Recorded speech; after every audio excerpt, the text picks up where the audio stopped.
जो मैक्सिमम जिस टाइप के एग्जाम में आते हैं उस तरह के प्रश्न हम देखेंगे। एक प्रश्न है कि 1 साल पहले रामू और सोमू के आयु का अनुपात 6:7 था। 4 साल बाद उनका अनुपात 7:8 होगा। तो सोमू का वर्तमान आयु बताना है।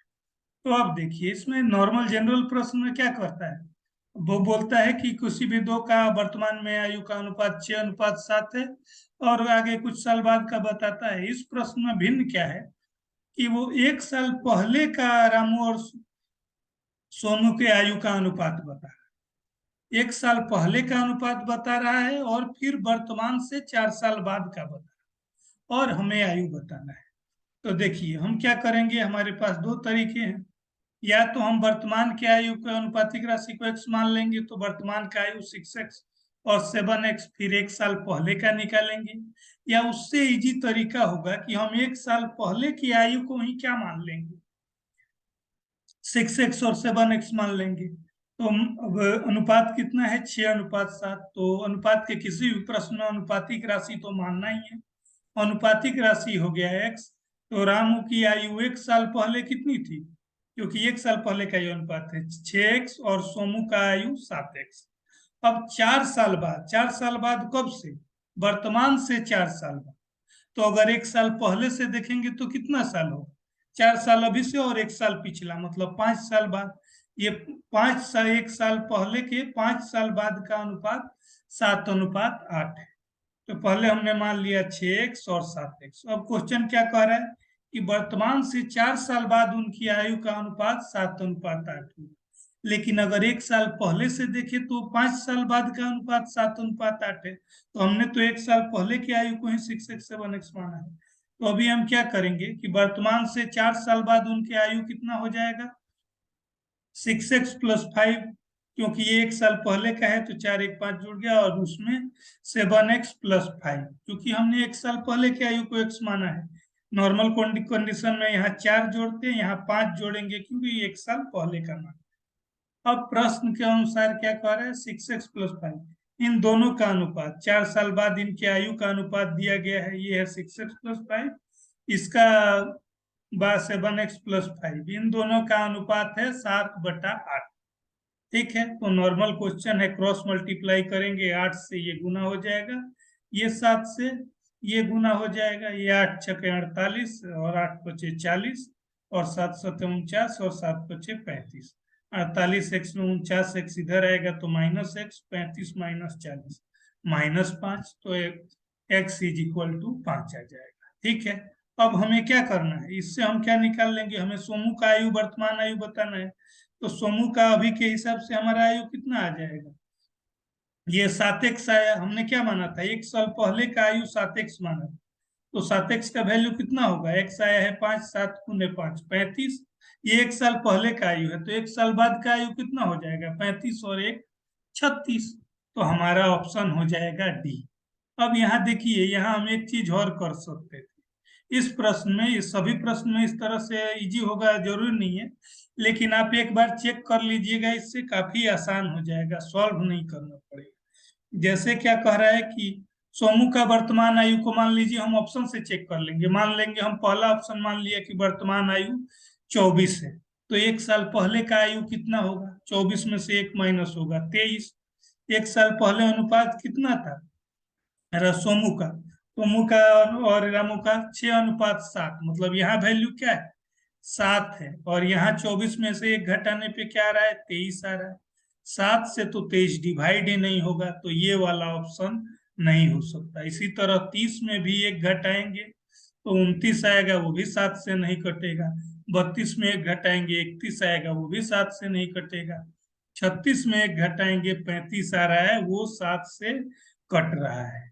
तो इस तरह से हम बिना कुछ किए भी सीधे ऑप्शन से भी इस प्रश्न को हल कर सकते थे। अगला प्रश्न देखिए क्या कह रहा है, इस तरह का प्रश्न भी बहुत बार पूछा जाता है।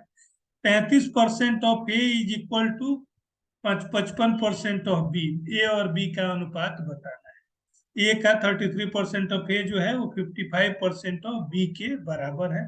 तो ए और बी का अनुपात बताना है। तो सीधा सा प्रश्न है, 33% का मतलब क्या होता है, प्रतिशत का मतलब होता है बटा 100।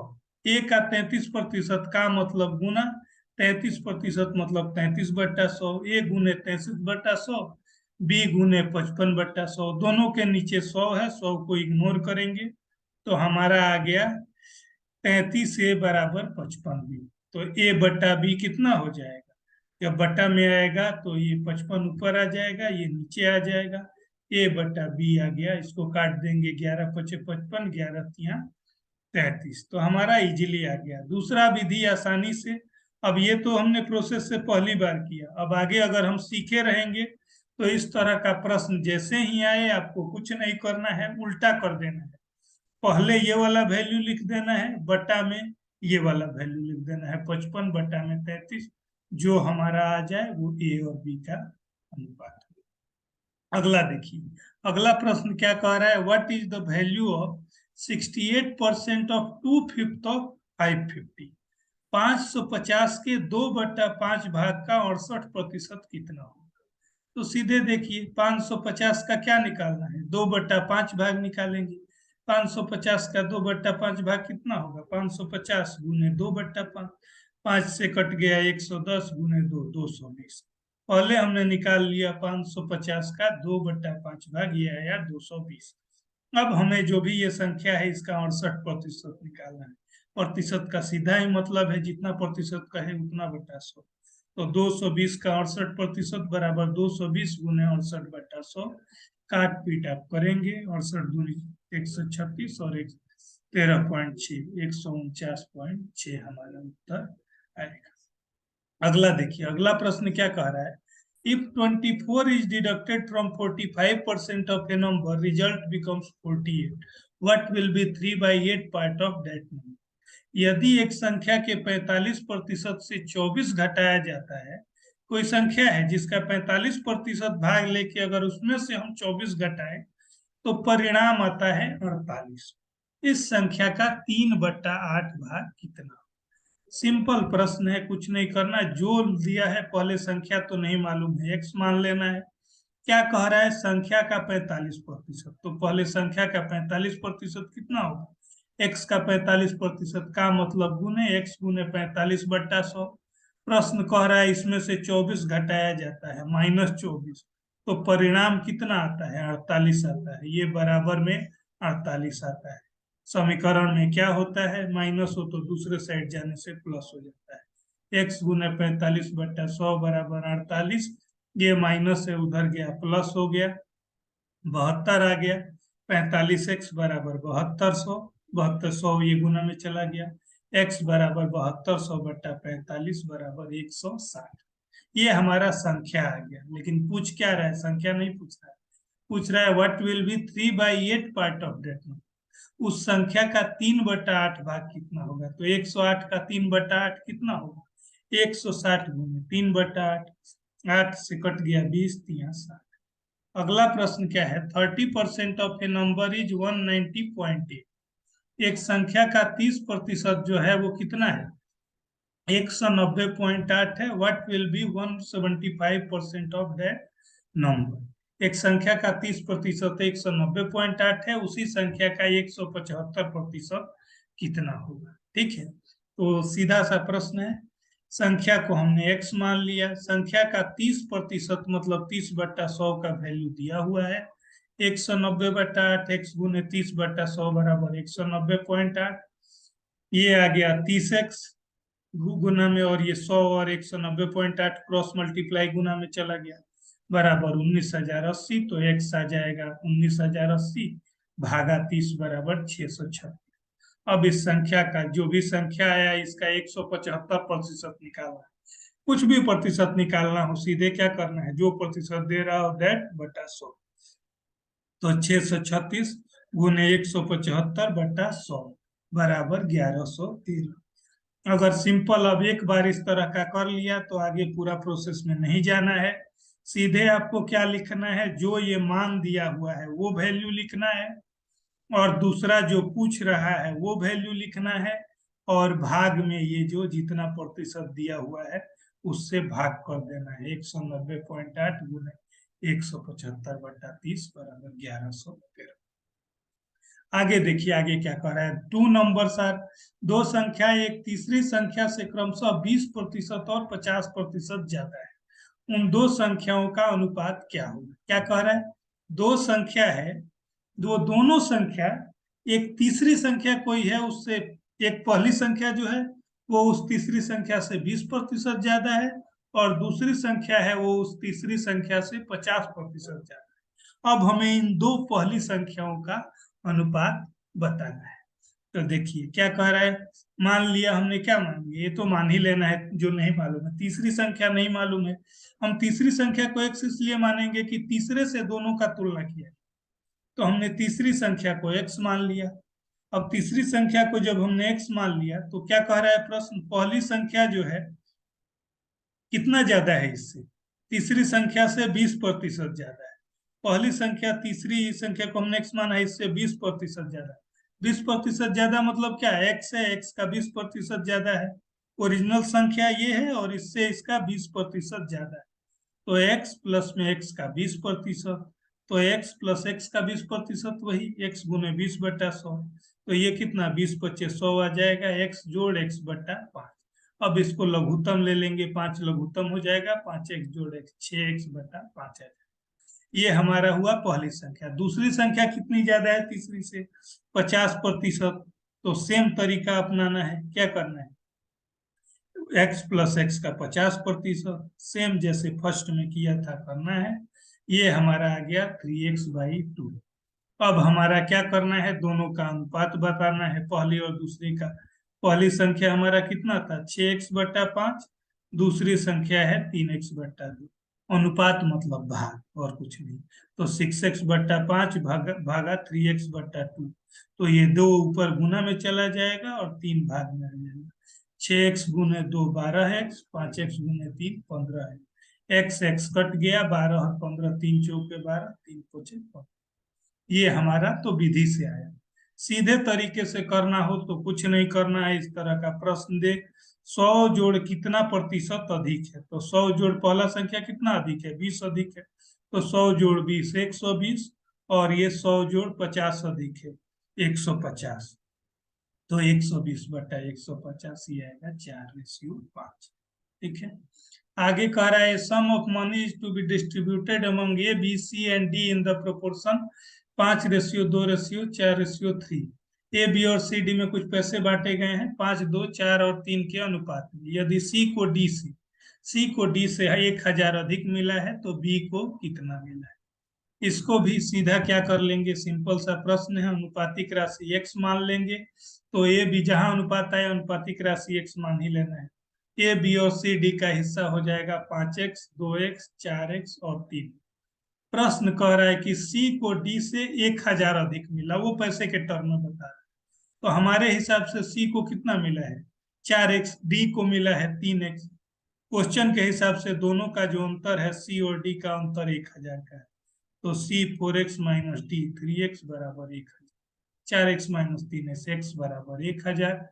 हमें बताना है बी को कितना, तो बी का हिस्सा कितना था 2x, x आया 1000, बी हो जाएगा 2x बराबर।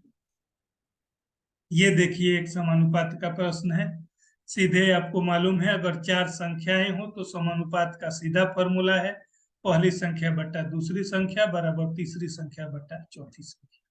तो ये जो प्रश्न है 0.75 भागा में x, पहली बट्टा दूसरी बराबर तीसरी 5/8, क्रॉस मल्टीप्लाई होगा 5 और x गुना में आ जाएंगे, ये और ये गुना, इसको गुना किया 6 आया, 5x बराबर 6, तो x 6/5 अगर दशमलव में कहें तो 1. अगला कह रहा है सम ऑफ 3 नंबर्स, 3 संख्याओं का योग दिया गया है। If the ratio of first to second is 2:3 and that of second to third is 5:8, find the second। 3 संख्या का योग 98 है, पहली और दूसरी का अनुपात 2:3 है, दूसरे और तीसरे का अनुपात 5:8 है, तो दूसरी संख्या हमें बतानी है। ठीक है, तो देखिए इस तरह का ध्यान दीजिए, इस तरह का प्रश्न बहुत आता है, पहले दूसरे का कुछ अनुपात है, दूसरे तीसरे का कुछ अनुपात है, तो हमें दूसरी या पहली कुछ भी संख्या पूछेगा। तो पहला चीज तो क्लियर है कि पहले और दूसरे का अनुपात 2:3 है। तो इसमें कंफ्यूजन नहीं है, अनुपातिक राशि x मान लेंगे। पहली संख्या 2x होगी, दूसरी संख्या 3x हमने मान ली। अब प्रश्न कह रहा है दूसरे और तीसरे का अनुपात 5:8 है। दूसरे को हमने मान लिया है 3x और तीसरा तो मालूम नहीं, और इनका अनुपात है 5:8, अर्थात दूसरा संख्या 3x जो हमने माना बटा तीसरा संख्या बराबर 5:8, मतलब 5/8 दिया हुआ है। अब हम क्रॉस मल्टीप्लाई करेंगे, 5 गुने तीसरी संख्या बराबर 8 गुने 3x हो जाएगा, ये 24x हो जाएगा। तीसरी संख्या हो जाएगी, ये गुना है भाग में आ जाएगा, 24x/5 बराबर 4.8x। तीसरी संख्या हमने निकाल ली। तो अब तो इजी है, पहली दूसरी हमने मान ही रखा था, तीसरा निकाल लिया।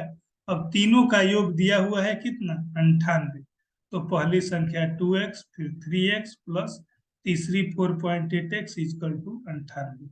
2 और 3 5 और 4 9.8x बराबर 98। x बराबर 98/9.8 बराबर 10। हमें दूसरी संख्या बतानी है। दूसरी संख्या हमारे हिसाब से 3x है, x का मान 10 है, 3x का मान 3 गुने 10 30 हो जाएगा। ठीक है, अब एक दूसरा भी तरीका देख लेते हैं। दूसरे तरीके में क्या करना है, x के चक्कर में नहीं पड़ना है। पहला दूसरा का अनुपात दिया हुआ है, दूसरा तीसरा का अनुपात दिया है, तो तीसरी निकालने का सीधा फॉर्मूला है। क्या करना है, ये वाला वैल्यू जो दूसरी संख्या का ये वैल्यू ले लेना है और इसके लास्ट वाला अनुपात लेना है, इनको गुना करके भाग में ये 5, 3 गुने 8/5, ये आ जाएगा 24/5। ये 4.8 आ गया तीसरे का वैल्यू।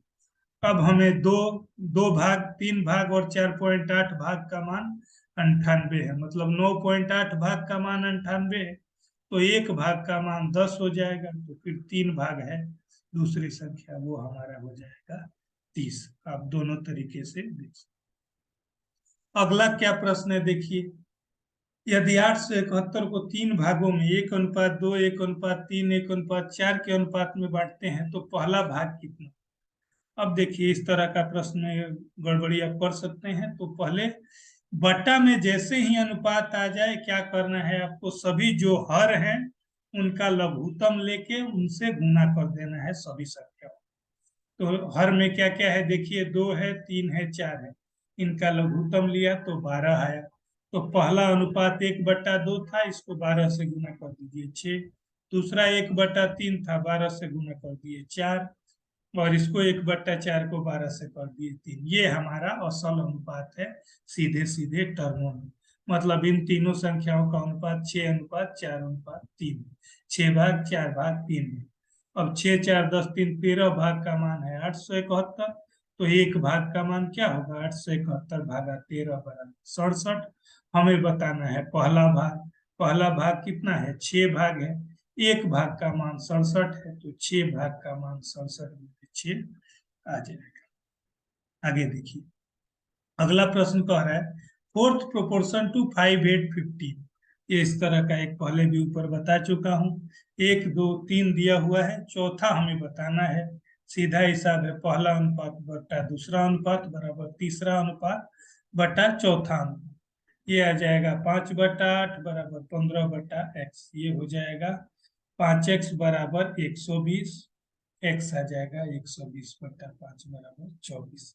यहाँ ये ध्यान रखे, इसमें क्या क्या पूछता है, तीसरा अनुपात पूछता है और मध्य अनुपात पूछता है। तो ये ध्यान रहे, अगर मध्य अनुपात पूछेगा तो पहला अनुपात जो दिए होंगे, दोनों अनुपात को गुना करके उसका वर्गमूल निकाल देंगे तो वो मध्य अनुपात होगा। और तीसरा अनुपात पूछेगा तो दूसरा जो अनुपात होगा उसका वर्ग करेंगे और उसको पहले अनुपात से भाग देंगे। इस पे इस तरह के ही प्रश्न। आगे कह रहा है कोमल और कमली के पास कुछ रुपये 4 और 11 के अनुपात में है। यदि कमली अपने पैसों में से 180 रुपया कोमल को देती है, फिर भी कमली के पास कोमल से 4 रुपये ज्यादा है, उन दोनों के पास कुल कितने रुपये हैं। देखिए प्रश्न क्या है, प्रश्न क्या कह रहा है, कोमल और कमली के पास कुछ रुपये हैं जिसका अनुपात 4:11। ठीक है, ऑब्वियस है कि देखने से क्लियर है कि कमली के पास ज्यादा है। अब कमली कह रहा है अगर अपने पैसे में से 180 रुपये किसको दे दे, कोमल को दे दे, 180 दे भी दे, फिर भी उसके पास कोमल से 4 रुपये ज्यादा अभी भी बच रहा है। तो उन दोनों के पास कुल कितना रुपया है? तो जैसे ही अनुपात आया, पहला काम तो कर ही देना है। अनुपातिक राशि x है, कोमल के पास है 4x रुपया, कमली के पास है 11x। अगर कमली 180 रुपये कोमल को देगी तो उसके पास कितना बचेगा? उसके पास से 11x, उसमें से 180 कम हो जाएगा, 11x माइनस 180। कोमल के पास क्या होगा? कोमल के पास 4x है, 180 इसको तो मिल रहा है, इसमें प्लस होगा, 4x प्लस 180। अब प्रश्न कह रहा है कि फिर भी किसके पास ज्यादा है? फिर भी कमली के पास, इसके पास 4 रुपये ज्यादा है, मतलब इसका वैल्यू में और 4 जोड़ेंगे तब जाके ये दोनों बराबर होंगे। तो हमने 11x माइनस 180 बराबर 4x जोड़े 184। अब 11x माइनस ये प्लस है, इधर माइनस में आ गया x, तो 7x हो गया। ये माइनस में 180 है, दूसरे तरफ गया प्लस हो गया। 7x बराबर 364, x आ गया 364 बट्टा 7 बराबर 52। तो दोनों के पास कुल रुपये कितना हो गया? दोनों के पास कुल रुपये कितने थे? 4 और 11 का अनुपात था, 4x और जोड़ 11x, 15x हो गया। तो x का मान आ गया 52, तो 15x का मान 15 गुने 52 बराबर 780। इसमें अलग अलग इनका भी पूछ सकता था, तो अगर इसका पूछता कोमल का तो 4x हो जाता, 52 गुने 4 करते। कमली का पूछता तो 11 गुने 52 करते। ऐसा करके निकाल सकते। अब एक और इस तरह का बहुत प्रश्न आता है, हर एग्जाम में लगभग आता है। शीतल के पास 2 रुपये और 5 रुपये के सिक्कों की संख्या का अनुपात 6:11 है। क्या है? शीतल के पास कुछ सिक्के हैं, कुछ 2 रुपये के हैं, कुछ 5 रुपये। दोनों सिक्कों का जो अनुपात है, 2 रुपये के जितने सिक्के हैं और 5 रुपये के जितने सिक्के, उन दोनों का अनुपात 6:11 है। यदि 5 रुपये के सिक्कों की संख्या बोल रहा है कि आधी कर दी जाए, उसके बावजूद उसके पास कुल 1580 रुपये रहेंगे। अब हमें बताना है कि 2 रुपये के कितने सिक्के। तो पहला सिंपल काम तो करना ही है। 2 और 5 के सिक्कों का अनुपात 6:11 दिया है, अनुपातिक राशि x है, मतलब उसके पास 2 रुपये के 6x सिक्के हैं और 5 रुपये के 11x सिक्के। प्रश्न कह रहा है कि 5 रुपये के सिक्कों की संख्या आधी कर दी जाती है, अर्थात 11x का आधा मतलब 2 से भाग, 11x बटा 2। अब सीधा उसके पास कुल रुपये हमें मालूम है 1580। अब देखिए, आपके पास अगर 2 रुपये के 5 सिक्के हों तो आपके पास कुल कितने रुपये हों? 2 गुने 5 10, तो आप क्या करते हैं? गुना करते हैं।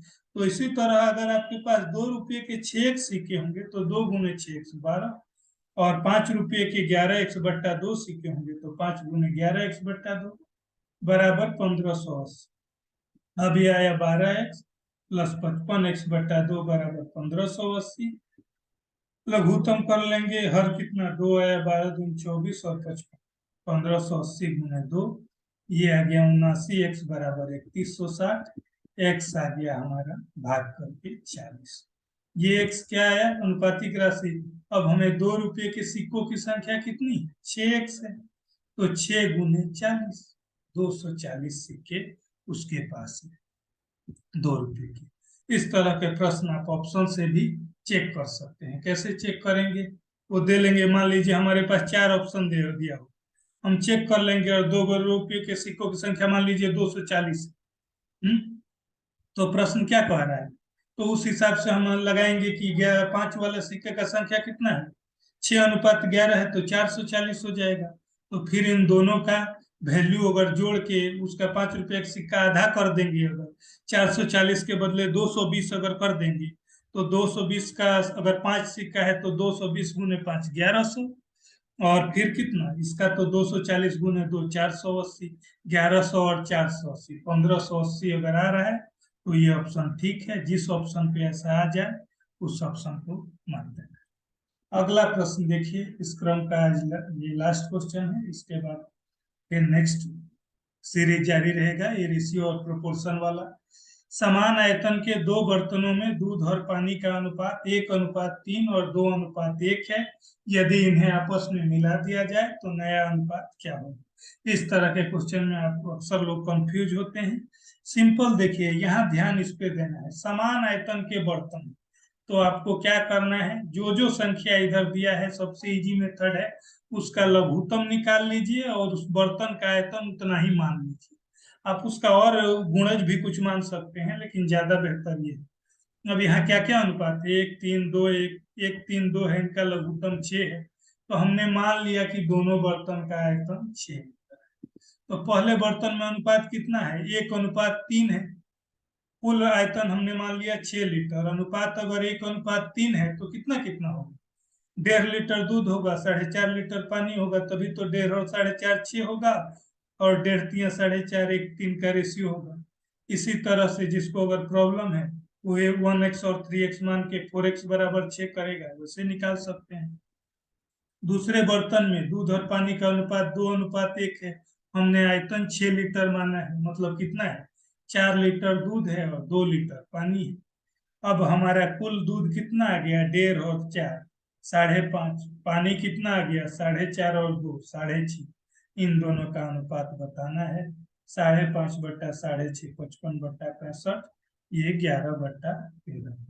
आपको किसी को भी कुछ भी डाउट हो प्रश्न में, आप कमेंट बॉक्स में लिख के पूछ सकते हैं।